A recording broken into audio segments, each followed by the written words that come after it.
Hello, I'm Caroline Marshall, and welcome to Bump to Business Owner, the podcast speaking to mums in business, you. I'll be in conversation with some of the most inspiring women and mothers in enterprise about their journey, how they created their successful businesses alongside raising their children, and what that looks like in work and family life.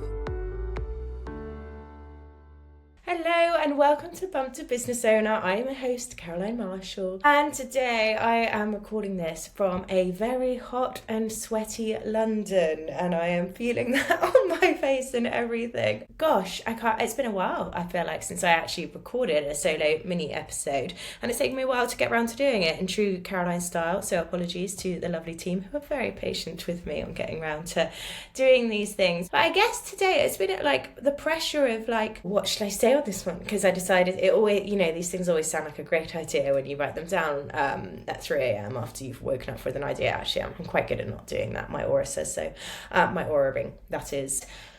Yeah, it's I had this idea of like, I'm 5 years in business, which blows my mind. 5 years in business, and so I should do a lovely 5 learnings I've had in 5 years of business. And the reality is I've had far more than 5. I could to carry on with this, I could do a whole series, 5 mistakes I've made in 5 years, 5 things I wouldn't do again, but we'll stick with the 5 learnings with that one. And I also could go down the really emotional route, but I already did that earlier this year when I started on the Goldman Sachs Business Growth Program, 10 KSB that I did, and that was fantastic, but I'm very grateful to have my time back. So we're going down the learnings piece, and I'm feeling less emotional today, so you're all lucky in getting away with that. And I'm going to quickly whip through these because I know I was actually struggling a little bit, as I do a lot with prepping for podcasts. It's that whole, it's such a big thing rather than taking it one step at a time. So this leads me into my first excellent point, which is not everything will or needs to be done now or perfectly. I've had so many examples of this, and I think, I prepped my business 5 years ago. I was starting, I think 5 years ago in July, I'd be fully booked after launching and starting to think about prepping everything. And I did get things in such a good place. I'm very passionate about excellent handovers, setting people up for success. But I think there's a lot of things that we're even doing now. So we're in our next 5 years of scaling the business. I've got my lovely business growth plan in place from the program that I did. Looking at that, there's so much stuff now from where we are now. We're a team of 37 people now, which blows my mind. We've had such lovely growth this year. But to get the next stage of growth, we're having to build out a whole new notion in order to build out our client onboarding, our team onboarding in one place, because we've been using a mixture of ClickUp and Notion till now. And it's really helping me in this process, because it is a process, because I'm a perfectionist, so are the team, and I'm not building it out myself. Lovely Lou on the team is, and we're working together because there's several of us involved in various aspects of the processes, the data we're putting on there. And it's really taking time. And I think 5 years ago I've been like, why isn't this being done now? Why isn't this? And why I need this by next month? And I would have set far stricter deadlines, then realizing this isn't a project we need in the next 6 months, but this is a project we are building in the next 6 months that we need in the next 6 years. Oh, that sounds a bit scary. 3 to 5 years, let's say. And so I think the gift of being in a business for 5 years is seeing the transitions that have come away. Like we all know, I did, for you, any of you have listened to a podcast I did, was it earlier this year or earlier last year, about Dubsado and what a massive mistake it was for my business. I think that was out of haste, that everything should, because you get sold a lot of this online, in the online service space, which we all know I don't identify my business to be in the online service space, but you always get sold all the time that everything should be done now and quickly and done straight away, rather than being done properly for the best experience for your team and for your clients. So I think the gift of making that mistake, like 3 years ago, whenever that mistake was, and seeing that what we've been doing has worked really well for now. We've provided great onboarding service for our clients and our team, but it's not going to work in doubling our team size over the next 3 years. So I think that has been one huge learning for me and a huge sign of growth, is that not everything needs to be done now and not everything needs to be perfect now, and it's all a process. number two, that ties in nicely with, you cannot, and I'm such a believer in this now, you cannot build a company without investing in yourself. And we can go down the quick and easy route. Obviously, I sell VA services, assistant services, and for me, that's investing in yourself, investing in support for you. So, go down that route. But for me, that's looked like, I did a whole year of therapy in 2023 after almost losing a child. In that, investing in myself like that was the best thing I could have done for business as well, not just myself. Oh, that's going to make me emotional. Here we are, guys. I said I wasn't going to get emotional today. And it does. I learned so much about myself, and I learned how to take time for me. And I talk about this all the time after what happened to Jasper. And, what happened though, not after what happened to him, but a year and a half later when I realised I couldn't go on in this freeze state I was in. And I had to take time for myself. And now I'm no longer in that freeze state anymore, but that time is just as important, because maintenance is important not to get there. And you cannot be there for others. I was actually just at a talk yesterday with a fabulous speaker called Nick Elston. I highly recommend you look him up. He's a really inspiring speaker. And, and he did like the whole, he said it was cheesy himself, that whole mask for you. You can't put on a mask for others before you sort yourself out first. And it's so true. I can't fully show up for my team when they're all, like, I work in a people business and people go through some really hard things sometimes. And if I don't know myself and know how to handle myself and know my own triggers, then I can't support them with theirs, in the appropriate level that they need at the time. And whether it's just being able to be completely empathetic for them, and that's all I can do. You can't do that unless you look after yourself first. So for anyone working with people, building with people, really invest that time in you. Coaching, therapy, self-development, reading, which I've found this year. And so that's my huge learning that's a big learning. I should put that at the end. And this is kind of a cheesy one as well, but when you start to know you, so my other one, and it's something Anna Martha said when she came on this podcast, was it last year? Just a little name drop there, one of my biggest guests I've ever had on the show. But when you take a step back, it's not taking a step back, you're taking a step up. And I've had that so many times in business, but often in my personal life as well. And I think they are so interweaved, and that's how I run my businesses, because people have lives and I work with people, and we work with clients in sometimes a really personal way, whether it's personal in business or personal, like sometimes their home lives we're really involved in. And I just remembered I had to email a client then. That's how my brain works sometimes. Betty's there, I'm like, I'd never emailed that client back. Right, I better email just to reassure her. I'm excellent at emailing clients back, please. And if you're listening, do know I am excellent with my clients. So excellent that I'm thinking about them while recording podcasts. So, and I've had to do things like, I remember before I got therapy, before I got help, and I'd been really working on myself, on my meditation, and learning how to help myself in this freeze state before anyone. I couldn't afford private care. My husband's been made redundant, so we didn't have his medical private care from his nice corporate job, and the NHS didn't want to see me anymore. It was just quite clear that was a hurdle. They were going to give me CBT again. They were going to give me something that wasn't right and something that wasn't relevant to me in that place for PTSD. And I remember I called one of my team, and she just took over that day. I'd taken on a client I shouldn't have been working with because it was too triggering. It was too triggering for me, but I'd taken them on because I really wanted to help them. Now I had to take a step back, and it wasn't for long, but I've had to do that plenty of times, maybe not even in business often, but I've relied on my team for help. But I've done it in personal times where I am actually quite proud. I haven't actually really needed to take a step back unless it's literally have a duvet day. I think we all need those sometimes, or need to embrace our sick days.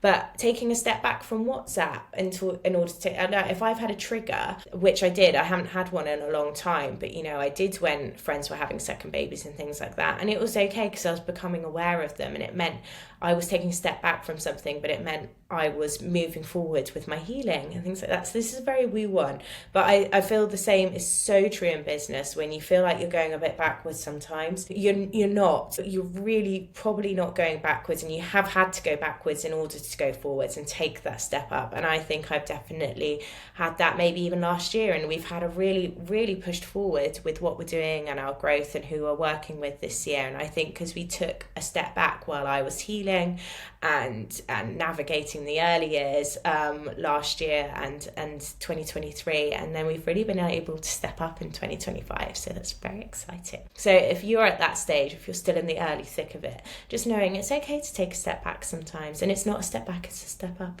And my next piece of one is a really good one, and actually someone said this on the Goldman Sachs growth program, and it's something I remember, because then it was something like, oh yeah, that is true, because when you're looking to double the size of your business or looking to grow and it's just you as a founder, and right now your team is great, but that's not how the team is going to be able to look in 3 years' time. It can feel so overwhelming because you're like, well, I'm worrying about all this stuff now. How am I going to worry about the stuff when we're double the size? And this is so true, because I can reflect on this from where my business was way less, 100% less than this.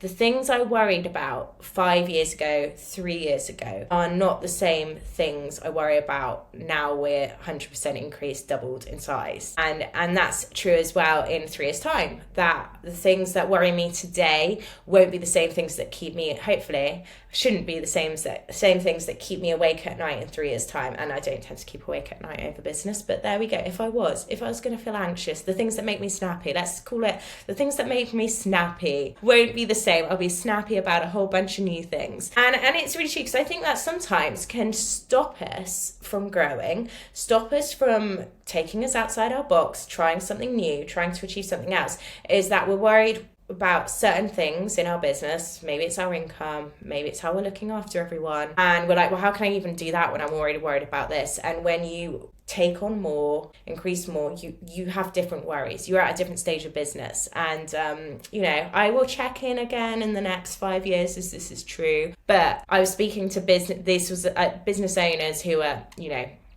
double the size in financially, let's say, than mine, obviously, completely different businesses were saying this, and looking back on it, I thought it was really true. So that was my number 4, is the things that worry you now won't be the things you worry about when you're double the size, I think. I mean, let's check in on me on that one. And my final one is, and I think this has been a huge learning for me, can be one of the least direct people there is. Sometimes it can be kind of direct. That's more when I'm passionate about something. Yeah, I can be quite direct. But if I don't know, if I've got to give tricky feedback to something, or often, my husband says, and actually so does lovely Sue on my team, who works for me, one of the closest, and my content team say to me, sometimes think everyone is in my head. And it's quite a fast moving head sometimes. So, I know that is a challenge for everyone who works on me. So it's a constant work in progress, but we're not talking about that. So my huge learning is always to be as clear as you can on what you expect and what you need from others. And that's huge examples. With the team, in onboarding, I try to be hugely clear on what is expected with them when they work with clients, when they work with upsource, but also what you need from others, I think. And that can be true in personal life, and I think we can all relate to that. It's like sometimes we need a break, we need to rant, and then your husband's giving you advice and that's not what you wanted. You needed a rant, actually I'm definitely speaking from personal experience. My husband loves to give advice when I just want to rant, and so I've learned to tell him that I just needed a rant. I don't need help to fix it, because if it's normally a problem I've been through before, and I just need to rant about said problem rather than have a fix for it. But being clear on what you expect is really going to help the success of your team, success of your business, and the same with clients. I know I've worked with clients who, I don't agree with this, you should always have contracts between your clients, but they set expectations as well, as a clear, like, this is what I'm going to do, this is what I expect from you as a client, and this is what I expect from you as your service provider. And I think that's such a great thing. So I have this rhythm with the team of what to expect, but then I'm always trying to be clear on this with some of the team. Do I expect them to lead on a project, or do I expect them to come to me and check everything with me? And it's just knowing that dynamic when you're working with people all the time. And no matter what business you're in, if you're wanting to scale a product business, you're going to have to bring people in at some point. And especially whether they're freelance, employed, knowing what to expect from each other and what you need from each other. And that's the same true when you're employing and working with people. What are they looking for from you? Are they looking for a long-term career? Are they looking for something to build up their skills? What are they looking for from you as well? So that's been number 5 on my list. Like I said, I could talk here for hours. I've had so many, but one thing I can say is I actually cannot believe I'm sat here on my podcast, which my business has helped me set up. Thank you. Shout out to Mary, Steph, and Rachel, and Meg, who's now coming on TikTok. If you're a TikToker, go see the magic work she does there. But thank you to those guys because we're almost 2 years in the podcast now as well, but thank you to the team for everything they do for Upsource as well, because I can't lie that this is just the biggest privilege after feeling like I was being told I would never be able to work with people, that now I have 36 people who choose to show up for work most days. Some days they may not want to, but choose to show up and stay with us at Upsource. It truly is an absolute pleasure. And 5 years ago, I did vision this. I'd go on walks in lockdown, feeling terrible because I was in my first trimester with my second, pushing Rafe along, just listening to Moana. I don't have a real thing for Moana. I think I'd never seen it before. I just got really into the music, needed uplifting in COVID. Just thinking what I could, imagining, could I do this? Could I actually go into this as a growth business and get to and set a standard for the assistant industry that I wish I had when I first started in the virtual assistant industry? And I'm so excited to hopefully continue this and to do our best to be one of the flagship agencies. So thank you for listening today. Does any of this resonate with you? Have you yourself been 5 years in business, got 5 learnings? Share with me your 5 learnings. I would be so excited to hear. And what more would you want to know from me as a business owner? Like I said, it's been so important to me that a podcast like this is from a mother who is also a founder herself. I think that it's so important to hear these stories and bring my experiences of being a business owner, because honestly there are times it's bloody hard, and I've just come off from a really exciting 2 days and I'm off tomorrow, which is also lovely, but I got to go to my kids' sports day this morning, and what more pleasurable is that to see my little Niku baby win races, and I was just so proud. So I'm feeling a lot of love today for the business and everything we've managed to achieve together, and thank you so much for being here. And please, if you want this to continue, please do leave us a review, follow us, and just keep coming back to us and keep supporting the stories of founders who are mothers.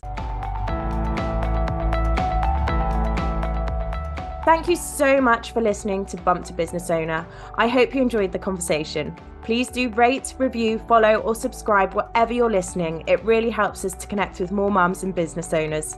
You can DM me on @BumpToBusinessOwner on Instagram, and I'll be back next week.